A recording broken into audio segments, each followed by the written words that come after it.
Hoy vamos a resolver un examen. Es de la prueba para la obtención del título de graduado en educación secundaria. Es de la Comunidad Autónoma de Asturias. Pertenece al ámbito científico-tecnológico. Es de la convocatoria de octubre de 2020 y es la primera parte del vídeo, ya que como este examen es tan largo, lo suelo dividir en dos partes para que no me hagan vídeos excesivamente largos. Toma lápiz y papel y trabaja tomando apuntes como si estuvieras en una clase presencial. No sos un alumno pasivo como el espectador de una película, sino un alumno activo.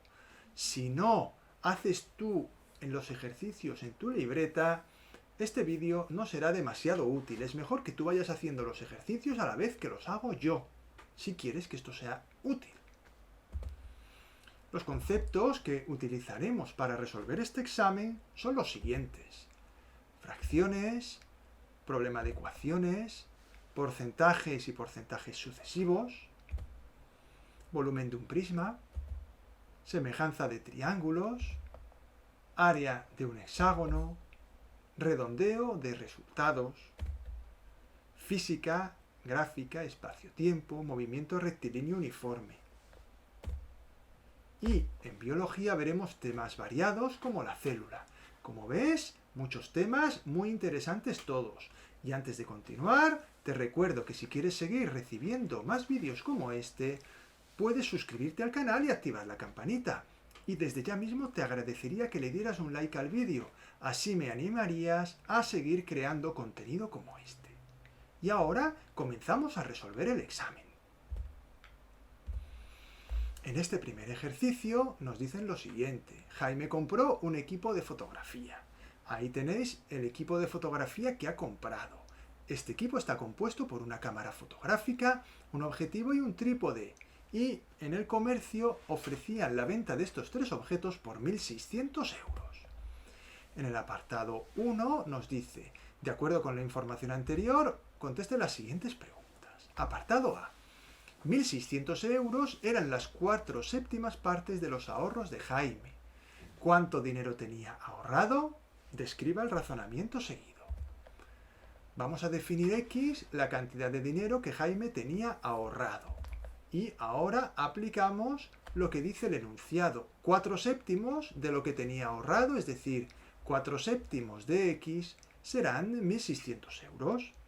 Planteo algebraicamente esta situación. 4/7 por X es igual a 1.600. Siempre que me dan una parte de un total desconocido, lo mejor es trabajar de esta forma. Despejamos X. El 7 que está dividiendo pasa multiplicando y el 4 que multiplica pasa dividiendo. De manera que ya obtenemos el valor de X, que es 2.800. Por lo tanto, ya podemos contestar la pregunta. Jaime tenía ahorrados en total 2.800 euros y 1.600 eran las 4/7 partes. En el apartado B, desconocía Jaime, se supone, el precio de cada objeto del equipo. Claro, nos dan el precio global. Pero sabía que el precio de la cámara era el doble que el precio del objetivo. Y que el precio del objetivo era el triple que el precio del trípode. Calcule el precio de la cámara utilizando una ecuación. Defina las incógnitas. Voy a decir que X es el precio del trípode y como el precio del objetivo era el triple que el precio del trípode, diré que el precio del objetivo será 3X. Por otro lado, como el precio de la cámara era el doble que el precio del objetivo, el precio de la cámara es 6X, es decir, 2 por 3X, 6X. Ya he definido en función de X lo que cuesta cada uno de los objetos que aparecen en el anuncio. Ahora, como nos dicen que la suma de los precios es 1.600, podemos decir que X, que es el precio del trípode, más 3X, que es el precio del objetivo, más 6X, que es el precio de la cámara, es igual a 1.600. Me queda una ecuación de primer grado que resuelvo lógicamente sumando en primer lugar las X, obteniendo el resultado de X más 3X más 6X igual a 10X. Despejo X y me queda que X es igual a 160. De manera que ahora, como el precio de la cámara era 6x, el precio será 6 por 160, en total 960 euros. El precio de la cámara es 960 euros. No me piden los precios ni del objetivo ni del trípode, pero podéis comprobar fácilmente que el precio del trípode, que es X, es 160 euros y que el precio del objetivo, que es el triple, es 480 euros, 3 por 160. En el apartado C dice lo siguiente: el pago lo podía realizar a plazos, en 4 cuotas mensuales iguales, pero con un recargo del 1%.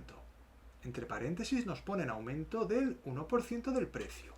¿Cuánto tendría que pagar cada mes si lo comprase de esta forma? En primer lugar voy a calcular el precio aumentando un 1%. Ya no serán 1.600 euros, claro. Precio final es igual a precio inicial por 1 más el porcentaje de aumento dividido entre 100. En este caso, el precio aumentado, que es el precio final, es igual a 1.600 por 1 más 1 partido 100. Operamos y 1 más 1 partido 100 es 1,01 y haciendo la operación 1.600 por 1,01 obtenemos que el precio final es de 1.616 euros.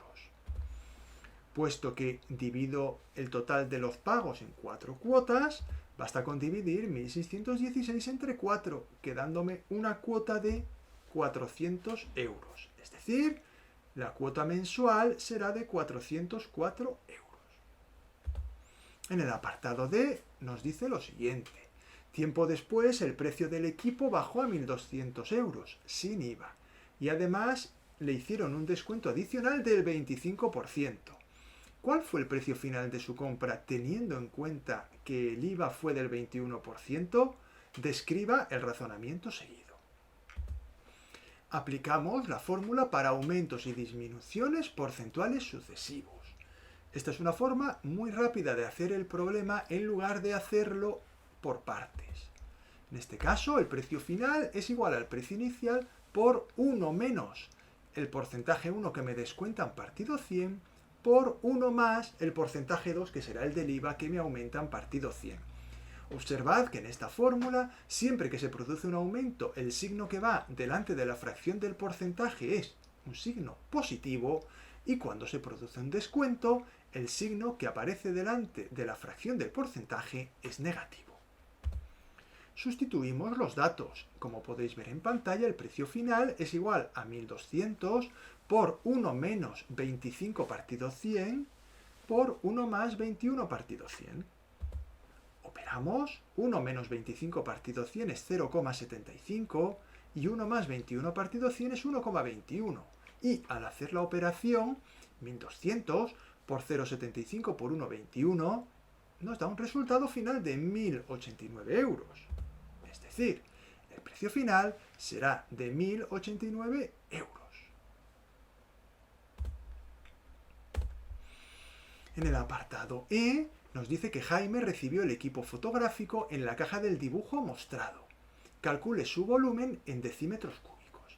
Ahí tenéis la caja y las medidas, que si os fijáis vienen en centímetros.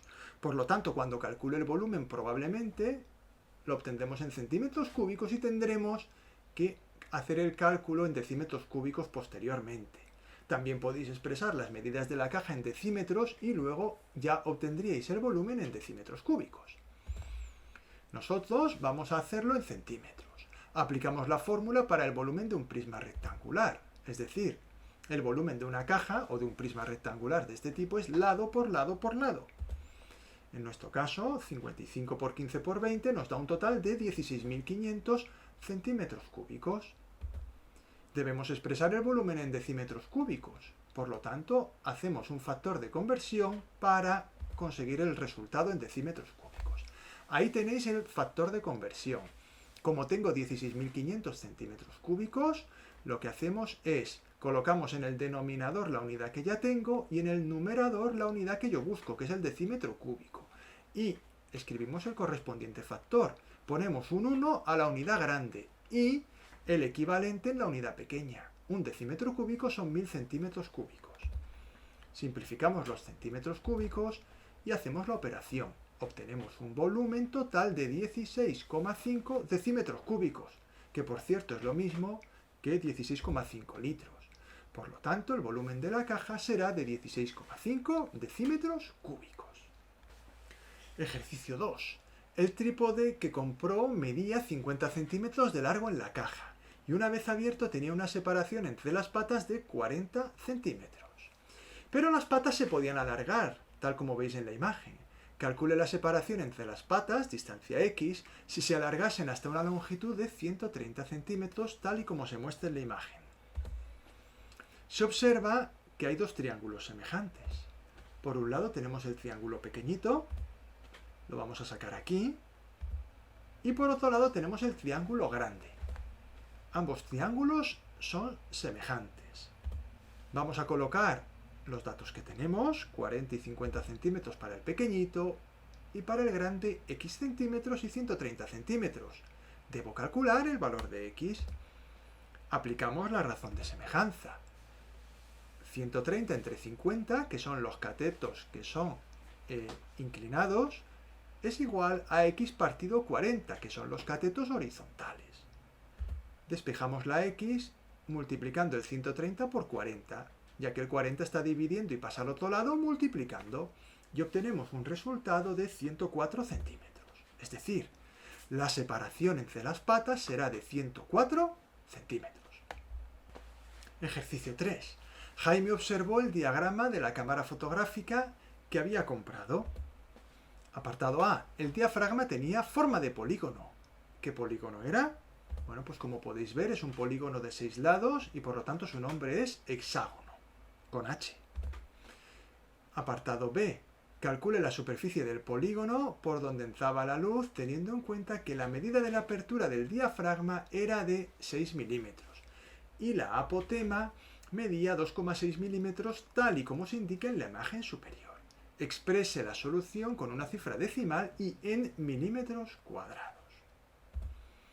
El área de un hexágono se calcula con la fórmula que tenéis en pantalla. Área igual a perímetro por apotema partido por 2. El perímetro es la longitud de todos los lados sumada. En este caso, como todos los lados son iguales, basta con multiplicar el número de lados por la longitud del lado. 6 por 3, 18 milímetros. Como la apotema ya me la dan, que es 2,6, hago la operación correspondiente.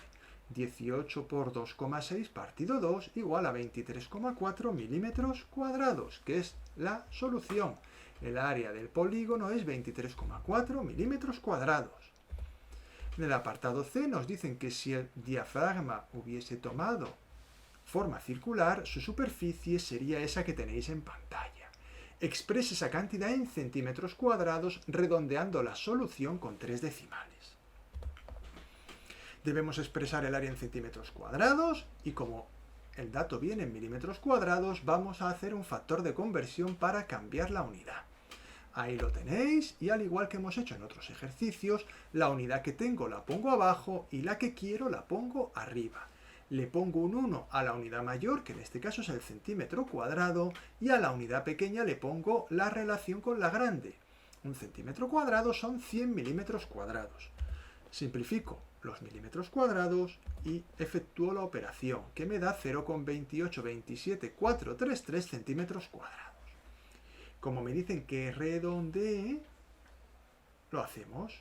Nos fijamos que el redondeo nos va a quedar 0,283 centímetros cuadrados.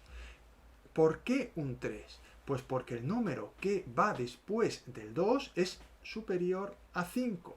Por lo tanto, debemos aumentar una unidad, la unidad de las milésimas. Y ahí tenemos la solución. El área del diafragma circular sería de 0,283 centímetros cuadrados. Vamos a otro ejercicio, su primer trabajo como fotógrafo profesional. Jaime recibió el encargo de fotografiar animales salvajes para lo que estuvo recorriendo un parque natural. El gráfico inferior se indica la distancia recorrida y el tiempo que tardó en hacerlo. De acuerdo con la información del gráfico, responda a las siguientes preguntas. Apartado A. ¿En cuál de los 4 tramos fue más deprisa? Pues en el primer tramo, entre los minutos 0 y 30, ya que es el tramo que tiene mayor pendiente, es decir, el que está inclinado con un mayor ángulo respecto al eje X. ¿Cuánto tiempo estuvo parado? Pues 30 minutos, en el tercer tramo, entre los minutos 60 y 90. Es el tramo que en la gráfica veis como horizontal. Apartado C. Calcule en kilómetros por hora la velocidad media de Jaime en el tramo número 4 del gráfico. La velocidad media se calcula con la fórmula correspondiente a partir de los datos de la gráfica. Vamos a ver cuánto espacio recorre, que son 6.000 menos 4.000, 2.000 metros. Que expresado en kilómetros, pues son 2 kilómetros. Aquí no hago factor de conversión porque creo que es una conversión evidente. Por otro lado, el incremento de tiempo son 120 menos 90, 30 minutos, 0,5 horas. Y aplico la fórmula. Velocidad igual a espacio partido tiempo, 2 kilómetros entre 0,5 horas. Su velocidad en ese tramo 4 fue de 4 kilómetros por hora. Apartado D. Durante el recorrido hizo una fotografía de un ciervo con un ángulo de visión de la cámara de 20 grados. Calcule la distancia AC sabiendo que de B a D hay 6 metros. Utilice la fórmula trigonométrica adecuada de las opciones dadas y muestre los cálculos necesarios. Solamente comentar que para un examen de graduado me parece de bastante nivel este ejercicio, ya que no es habitual ver ejercicios de trigonometría en exámenes de graduado en ESO para adultos. De todas maneras lo vamos a hacer. Como nos piden el cateto contiguo al ángulo alfa y disponemos de como datos de dicho ángulo y el cateto opuesto, que es de 3 metros, vamos a aplicar la fórmula de la tangente de alfa. Tangente de alfa es igual a cateto opuesto partido cateto contiguo, es decir, tangente de 10 grados es igual a 3, que es la distancia que va de B a C, la mitad de la que va de B a D, dividido X. Despejamos X como veis en pantalla, como la X está dividiendo, pasa al otro lado multiplicando. Y luego la tangente de 10 pasa dividiendo, obteniendo el resultado que tenéis ahí. X es igual a 17, de manera que podemos ya dar la solución al ejercicio. La distancia AC es de 17 metros. Continuamos ahora con un ejercicio en el cual vais a tener que hacer un esfuerzo. Tenéis que parar el vídeo y leeros todo lo que pone en este documento 1, ya que yo no me voy a dedicar a leerlo porque es muy largo, ¿vale? Entonces paramos el vídeo y nos leemos el documento. También, si disponéis del examen, intentaré dejar un enlace para que lo descarguéis en la parte de abajo. Podéis descargarlo y leerlo tranquilamente, ya que para las preguntas que nos van a hacer a continuación haremos referencia al texto que tenéis en pantalla. De todas maneras, para que lo podáis marcar, yo he ido poniendo aquí las zonas importantes, donde están las soluciones a los apartados que vamos a ver luego. Vamos allá. De acuerdo con la información del documento 1, responde a las siguientes preguntas. ¿Verdadero o falso? Las siguientes afirmaciones. Bueno, ahí tenéis una serie de afirmaciones y vamos a decir rápidamente si es verdadero o falso, ya que está en el texto. ¿Es capaz de nadar? ¿Es verdadero? Ahí tenéis en la parte derecha la referencia que hay en el texto a esta afirmación. ¿Es principalmente carnívoro? ¿Es falso? La hembra tiene un peso medio de unos 100 kilos, es falso también. Y el desplazamiento de las hembras ha permitido la aparición de ejemplares híbridos. Esta afirmación también es falsa. Si no habéis tenido tiempo de anotar o de haber entendido cómo he respondido estas preguntas, poned el vídeo de nuevo un poquito hacia atrás y lo vais haciendo con calma. Os recomiendo que os leáis el texto un par de veces primero y que si podéis os lo imprimáis y lo tengáis a mano. Como he dicho, voy a intentar dejar un enlace en la parte de la descripción. Ahora nos hacen otra serie de preguntas. ¿Cómo se llama el estado de letargo del oso pardo durante el invierno? Pues se llama hibernación. ¿Qué acción previa a su letargo realiza el oso para sobrevivir durante el mismo? Suele realizar grandes ingestas de alimentos ricos en grasas. Eso lo pone en el texto también. Menciona a otros dos seres vivos que, como el oso pardo, tienen mecanismos de adaptación a su medio, explicando en qué consiste y para qué necesita dicho mecanismo. En este caso, por ejemplo, el búho presenta grandes ojos para poder ver mejor en la oscuridad. El camaleón se camufla en el entorno en el que vive y así evita ser visto por sus depredadores. Estos son dos casos concretos, pero hay muchos más. Si quieres encontrar más información de esta parte del temario, te dejo aquí un par de enlaces a los cuales puedes ir para ampliar tu conocimiento sobre este tema. Ejercicio 6. En los ecosistemas donde vive el oso pardo hay gran variedad de animales. Apartado A. Relacione cada animal con el grupo taxonómico al que pertenece. Bueno, ahí tenéis los animales y el grupo taxonómico, es decir, si son invertebrados y vertebrados. No voy a hacer más comentarios sobre esta respuesta porque esto hay que estudiárselo. La araña es un invertebrado, el caracol es un invertebrado, la mariquita es un invertebrado, el oso pardo es un vertebrado, petirrojo es un vertebrado, ya que las aves tienen columna vertebral, el ratón es un vertebrado y el zorro es un vertebrado. Apartado B. ¿De qué tipo de células están constituidos los animales? Las células de las que están constituidos los animales se llaman células eucariotas. Apartado C. Relacione los números del gráfico de la célula animal con sus estructuras correspondientes.